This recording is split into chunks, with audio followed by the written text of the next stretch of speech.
2 bus 3 കാറൊക്കെ ആയിട്ട് കൊണ്ടുപോകുന്നതാണ് ചോല നൈറ്റിയിട്ട് നിക്കണത്. കണ്ടില്ല? കണ്ടു.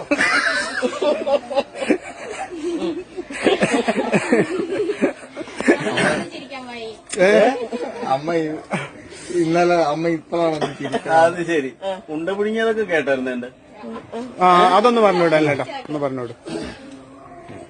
അതേ വില മരുമക 3 മാസമായിട്ട് എന്നൊരു മിണ്ടിയാലായിരുന്നു.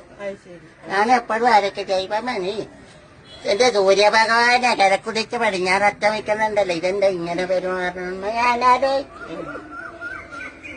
അങ്ങനെ മെലിഞ്ഞാവുന്ന ഇവള് എന്നോട് പറഞ്ഞ അമ്മ കളിക്കോളൊക്കെ അമ്പത്തി കുച്ചവച്ചിട്ട് പൊടിയാറി നമുക്ക് പോകണ്ടേ. ഇവമ്മ ഞാനത് ഇതെന്നാണ് മിണ്ടാതിരുന്നത്. എനിക്കും സന്തോഷമായി. ഞാൻ പറഞ്ഞു പോകാടി എന്ന് പറഞ്ഞു. പോകാനെ രതിമയുടെ വീട്ടിലും നമുക്ക് കയറാ. കൊച്ചു വെറുതെ അവിടെ കിടക്കാണ് പോകാന്ന് പറഞ്ഞ് എന്റെ തെച്ചുകൊണ്ട് കഞ്ഞോളത്തി നമുക്ക് തെക്കേ അടയിട്ട് ഞാൻ ഉച്ചയപ്പോ അത് വിറകുള്ളി പോലെ നിൽക്കാണ്. ഇപ്പൊ ശാന്തനോട് പറഞ്ഞല്ലേ നിങ്ങളെ കുടുംബശ്രീയുടെ കാശ് കൊടുത്തില്ല എന്ന് പറഞ്ഞ് ഞാനത് കൊടുക്കാൻ പോയി. എന്റെ തല പോക്കിന് ലളിതയുടെ മകളുമായിട്ട് വർത്താനം പറഞ്ഞു നിന്ന് ഇവിടെ വന്നപ്പ കിലോ എന്നടിക്ക് വാദിക്കണല്ലേ നിങ്ങളിവിടെ പോയി മരുമക ഞങ്ങളുടെ മുപ്പനും പെണ്ണും കൂടെ ഓട്ടായി വന്നപ്പ അവരുടെ കൂടെ കയറി ഉണ്ട പുഴുങ്ങാൻ പോയി. എനിക്ക് ദേഷ്യം വന്നിട്ട് അവിടെ ഇരുന്ന ചകിരി മൊത്തം പിരിച്ചു കൊടുത്തു.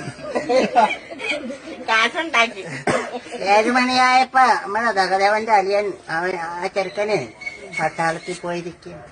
പുതിയ വണ്ടി കാറ് മേടിച്ചിട്ട് അറ്റാസുമ അതിൽ വന്നിട്ട് എന്നോട് പറഞ്ഞു കുഞ്ഞമ്മ നമുക്ക് അമ്പലത്തിൽ. ഞാൻ പറഞ്ഞു ഞാൻ വണ്ടിയില്ലെന്ന് പറഞ്ഞു. എനിക്ക് വിഷമായി. നിങ്ങൾ ഞാനാണ് വിളിക്കണ വാങ്ങി നിർബന്ധിച്ചപ്പോ ഞാൻ ഈ ജഡ്ജ്മെന്റ് കൊടുത്ത് ഇവരെ വണ്ടിയൊക്കെ അവിടെ ചെന്നു. ഇവരേന് മുമ്പ് ഞങ്ങൾ അവിടെ ചെന്നു. പക്ഷെ എനിക്കൊരു അബദ്ധം കൊതുമ്പെടുക്കാൻ പറഞ്ഞു. അതാണ് ഈ നമ്മുടെ ശങ്കരന്റെ മകളെ കെട്ടണ്ട് പോയ പൂക്കറക്കണ്ണൻ ചെറുക്കന്. അവൻ കട നടത്തുന്നുണ്ട്. ഇത്രയുള്ള കൊതുമ്പിന് 5 രൂപ മേടിച്ച അത് ഇഷ്ടം. അത് കീറി കത്തിച്ചിട്ട് തീ പിടിക്കണില്ലടി കൊച്ച്.